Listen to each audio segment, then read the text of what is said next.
casado com a Franciele, nós temos um filho, Oscar. Sou membro da obra Kadosh como discípulo do Reino. É uma grande alegria para mim estar aqui com vocês, partilhando um pouco da palavra de Deus, daquilo que Jesus tem preparado para nós neste tempo. Este curso ele será dividido em 3 partes e é muito importante que você participe de forma integral de todo o curso para que você possa receber o certificado no final.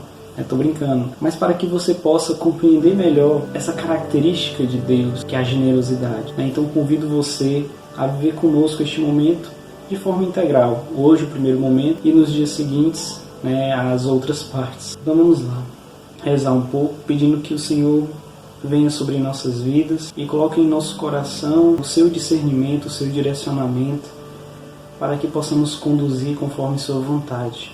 Em nome de Jesus. Amém.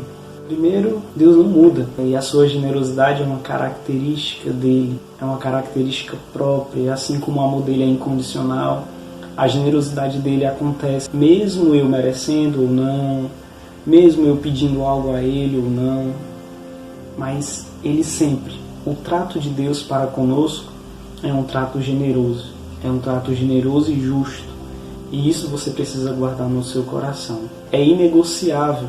Não é porque eu faço um bem que aí eu posso pedir a Deus outra coisa em contrapartida. Não é porque eu rezo. O motivo de eu ir à igreja não me faz ser merecedor, mais merecedor do que outro. Porque, como disse, é uma característica de Deus, é uma realidade dele, é uma personalidade dele. Então, antes que você comece a imaginar que poderá negociar com o Senhor o que pedir, como pedir, diante daquilo que você realiza, saiba, é inegociável. Isso na verdade é uma garantia de Deus. A generosidade dele é uma garantia para com as nossas vidas. Então guarde isso no seu coração. É uma garantia de Deus, a generosidade dele. Queria que você abrisse aí no Salmo 139, na sua Bíblia pode ser o 138 também, mas é um salmo bastante conhecido por nós, tem até algumas músicas, e diz o seguinte, Salmo 139, versículo 2, partido 2: Senhor, Tu me examinas e me conheces, sabes quando me sento e quando me levanto, penetras de longe meus pensamentos, distingues meu caminho e meu descanso, a palavra ainda não me chegou à língua, e Tu, Senhor, já a conheces toda. Veja, o Senhor, Ele conhece as nossas vidas, conhece as nossas necessidades. E uma prova de sua generosidade é que Ele nos dá sempre aquilo mais do que nós merecíamos. A generosidade é isso. Mais na frente a gente vai falar sobre isso, mas veja, existe o que seria justo para nós. Mas Deus, a realidade dele para conosco é uma realidade generosa. Nós podemos pedir algo a Ele. Quantas coisas você já pediu a Deus e Deus ele veio e te surpreendeu? Ele lhe deu mais do que aquilo que você pediu. O Senhor, Ele conhece as nossas vidas, sabe das nossas necessidades.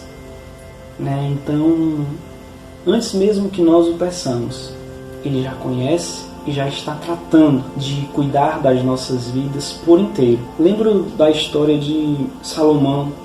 Salomão, ele herdou o trono de Davi, seu pai, e era um rapaz jovem, e o povo era um povo numeroso, e ele se viu diante de Deus, e Deus o questionou: Salomão, me pede, o que tu queres? E aí Salomão confessou para ele: Senhor, eu sou jovem, não sei, não tenho inteligência para conduzir este povo, então preciso de sabedoria. E aí Deus se surpreendeu com a resposta de Salomão, porque estava diante de Salomão uma pergunta que todos nós gostaríamos de receber. Você gostaria de receber essa pergunta do próprio Deus? Eu gostaria de receber essa pergunta, porque iria pensar, iria pedir a Deus, diante de uma pergunta dessas: Alex, o que tu queres? Então você ia pedir: rapaz, eu estou com tanta dívida, tem uns boletos para pagar, tem muita coisa, Senhor? Então você iria pensar de forma humana aquilo que nós precisávamos, aquilo que eu precisava de forma emergente, eu iria pensar no meu futuro. Você faria isso, né? Você pediria, assim, um namorado legal, você poderia pedir várias coisas, né? Então, estava diante de Salomão isso, riquezas, tudo. E Deus se surpreendeu com a resposta de Salomão, porque Salomão olhou para si e compreendeu qual era a sua necessidade. E Deus foi bom com Salomão e disse a ele: Salomão, ninguém nesta terra será mais sábio que tu. Ninguém nesta terra saberá mais que tu. Né? Então, Salomão é conhecido por sua sabedoria. Mas antes dele ser sábio, ele soube pedir. Né? Então, diante de nós, todos os dias, o Senhor está disposto a ser generoso. Mas nós também precisamos saber pedir. Porque Deus conhece a nossa vida. Sabe do que nós realmente precisamos. Sabe do que nós necessitamos. Então, é justo que você, né, ao se relacionar com Deus, seja antes de tudo sincero. Salomão, ele reconheceu: Senhor, eu sou jovem, eu não sei para onde vai, aqui conduzir, ser rei de um povo, né, governar um povo, então eu preciso de sabedoria, eu preciso de inteligência. Né, talvez você seja um aluno onde uma matéria você não tenha, né, tanta esperteza, né, você não seja tão bem em alguma matéria, e aí você poderia pedir, o Senhor aparece para você e diz: o que você quer? Assim como eu conheço alguns jovens da comunidade, eu chuto aqui o chute certo, né? Algumas pessoas que eu conheço, o Suami, por exemplo, né? Um cara inteligente, gosto muito dele, né? Mas vamos lá. O Suami talvez ele tenha dificuldade em química, e aí Deus chega para ele: Suami, o que você quer? Aí o Suami vai dizer, como conheço ele, ele vai dizer o seguinte: Senhor, me dá o 10 em química, chama o 10 para mim, Senhor. Isso de forma superficial. Mas se o Suami, ele reconhecer a sua fragilidade e fraqueza e diante do Senhor ele disser: Senhor, me ensina química, eu quero aprender, eu quero conhecer aquilo que é dificuldade em minha vida. Então aí, né, é onde Deus começa a agir no nosso íntimo, né, por nos conhecer. Se o professor lhe dá uma nota, né, e não lhe explica, você sabe a resposta daquela pergunta. Mas se ele lhe explica um conteúdo, você passa a entender os outros questionamentos que virão depois. Por isso que a gente tem que começar a avaliar a nossa vida por inteiro e mapear aquilo que é necessidade nossa, aquilo que é fraqueza, aquilo que é limitação, para que a gente saiba pedir também. Salomão soube pedir porque olhou para dentro de si, olhou para si e percebeu: olha, eu preciso de sabedoria. Eu preciso de sabedoria, eu não preciso de riqueza, de outras coisas. Talvez até o primeiro pensamento dele tenha sido esse. Mas ele foi sábio antes e pediu ao Senhor aquilo que ele realmente necessitava para ser justo. Salomão queria ser justo. Né? Então, você, né, precisa olhar para si e pedir ao Senhor aquilo que realmente é necessidade na sua vida. Mesmo que ele esteja lá e saiba de tudo, como vimos aqui, Deus ele quer se relacionar conosco. Deus ele quer que reconheçamos a nossa necessidade, porque assim como disse Paulo, ele age na nossa fraqueza. Né? Quando nós reconhecemos nossa fraqueza, o Senhor vem ao nosso encontro e mostra a sua generosidade, né, naquilo que nós precisamos, naquilo que realmente nós necessitamos. Deus pensa à nossa frente. Os nossos pensamentos, como dizem Isaías, inclusive é da leitura da Vigília Pascal. Lá diz em Isaías: os meus pensamentos não são os teus pensamentos, e os meus caminhos estão distantes dos teus caminhos. Um dia eu ouvi de um homem, né, dizer que deve ser um ditado popular, ele diz: todo pensar é torto, que o homem pensa uma coisa e acontece outra. E é isso. O homem pensa de uma forma, Deus pensa de outra. Existe o tempo de Deus que nós chamamos de Kairos, que é o tempo da graça. É o tempo dele, que é um tempo diferente do nosso. O pensamento de Deus também é diferente do pensamento do homem. Paulo também diz, né, que tudo aquilo que é sabedoria para o homem é loucura para Deus. Então veja, conforme o tempo vai passando, a gente vai compreendendo aquilo que aconteceu no nosso passado. Isso se a gente colocar os olhos da fé. Se a gente colocar a nossa razão, o nosso raciocínio, jamais conheceremos a Deus. Mas se a gente colocar a fé, nós vamos entender. O homem pensa no agora, no raciocínio lógico, no imediatismo. E Deus pensa lá na frente, né, de como nós iremos receber o benefício que hoje nós queremos. Eu lembro da história de um jovem recém-formado em administração e desempregado, procurando emprego, e um homem lhe ofereceu um emprego para colher laranjas. E aí ele, sendo sarcástico, né, se aproveitou de uma leitura bíblica e disse: olha, eu aprendi que a gente colhe o que planta, eu não plantei laranja.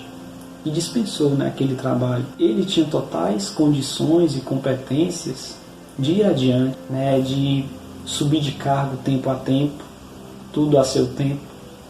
Mas o que ele preferiu? Ele queria o cargo mais elevado pela sua formação, claro, se conseguir muito bem. Mas veja, aquele tempo era um tempo de experiência, de compreender algumas coisas, né, de ir aprendendo, né, todo o sistema, todos os processos daquela organização. E ele não quis participar disso, né? Deus, ele valoriza o que é processo em nós. O resultado está lá no final, mas antes eu preciso passar por todo o processo. Quando eu passo por todo o processo, quando eu tenho paciência, passo pelas lutas, eu compreendo a minha vitória.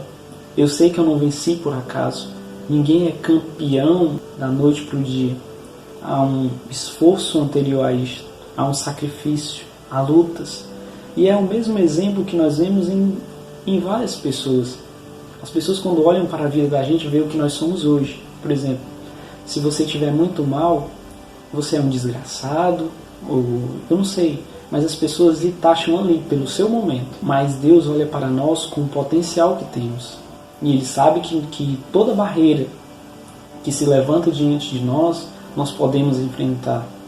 E aí cabe a nós o entendimento de passar por isso, de passar por esta situação de dificuldade. Diante das nossas atitudes e omissões, dos acontecimentos em nossa vida, existe 3 coisas, né? Falo de atitudes e omissões porque a omissão é um erro que cometemos não fazendo nada e que gera uma consequência também. Tudo que nós fazemos gera uma consequência e aquilo que nós deixamos de fazer também gera uma consequência. E essas consequências, elas podem ser injustas, justas ou generosas, né? Em que sentido? Da parte de Deus, sempre Deus se utilizará da justiça ou da generosidade. Como disse no início, Deus não muda, então Ele não é injusto, Ele é justo. Né? Ele é justo e generoso. Ele é justo e generoso. Então jamais Deus nos tratará com injustiça, sempre com justiça ou generosidade. Em várias situações de sua vida, você olhou para si e pensou: rapaz, eu acho que eu não merecia isso, né? Eu merecia um pouco menos. Então ali eu fui generoso. Numa época atrás, o mesmo acontece se você, por exemplo, for pedir um aumento, né, no seu emprego. Você está lá pedindo um aumento. Antes de você pedir o aumento, peça primeiro a responsabilidade, né? Porque a responsabilidade faz com que você primeiro assumir um compromisso para depois solicitar o benefício, né? Então é aquela história, né? Primeiro o sacrifício, né? E depois você vai receber, né, a redenção, aí, aquilo que você merece, né, pelo trabalho. Então vamos lá. Você solicita um aumento e você espera um reajuste de, vamos supor, de R$100, e você recebe 150. Opa, o justo, eu tenho certeza que o justo diante disso seria 100. Mas por que eu recebi mais? Ali há um ato de generosidade, algo além daquilo que nós merecemos. E é assim que Deus se relaciona conosco, sempre de uma forma generosa. Veja que em vários momentos do Evangelho, Jesus se depara com pessoas imerecidas pela sociedade, pela população, pessoas excluídas, pessoas que eram colocadas à parte.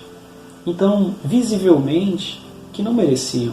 Na verdade, pessoas que estavam sendo quase colocadas à morte. Não mereciam, tinham cometido alguma coisa, né?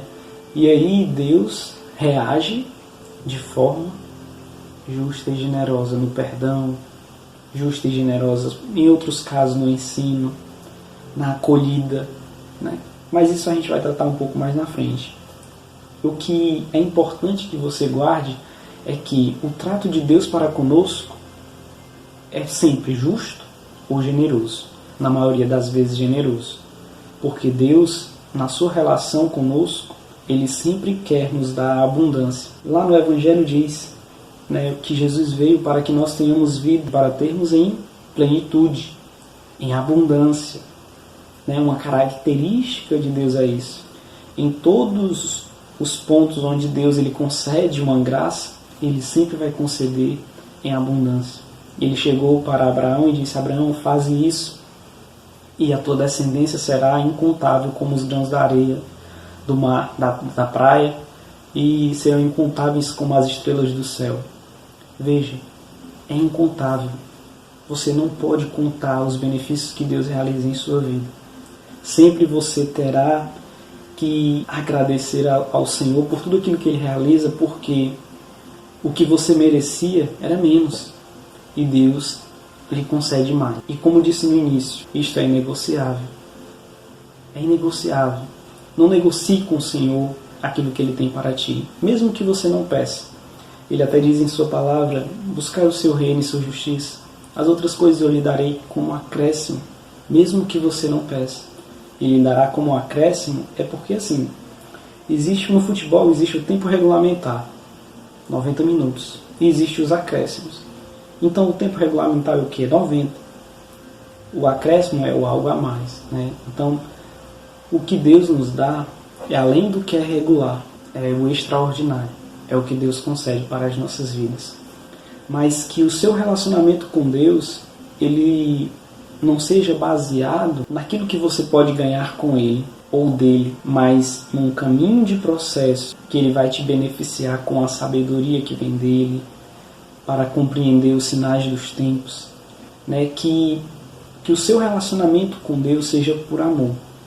E as outras coisas virão por acréscimo. Obedeça ao Senhor por amor a Ele e permita que Ele, assim como no Salmo 139, que conhece todas as tuas necessidades, possa ir lhe conduzindo, lhe transformando, lhe convertendo, lhe tornando antes de alguém bem-sucedido perante o mundo, seja alguém bem-sucedido interiormente, uma pessoa que tenha empatia, uma pessoa que seja solidária, uma pessoa que é possível notar que há algo de diferente.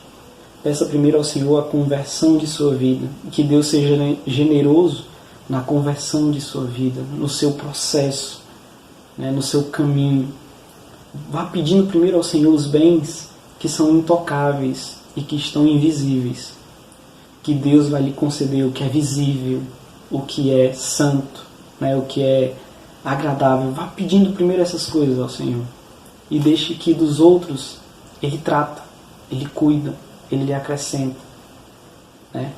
Mas que não seja um relacionamento interesseiro, senão você vai se frustrar, você vai se decepcionar, porque você vai viver algo sempre esperando de Deus um retorno que lhe beneficie.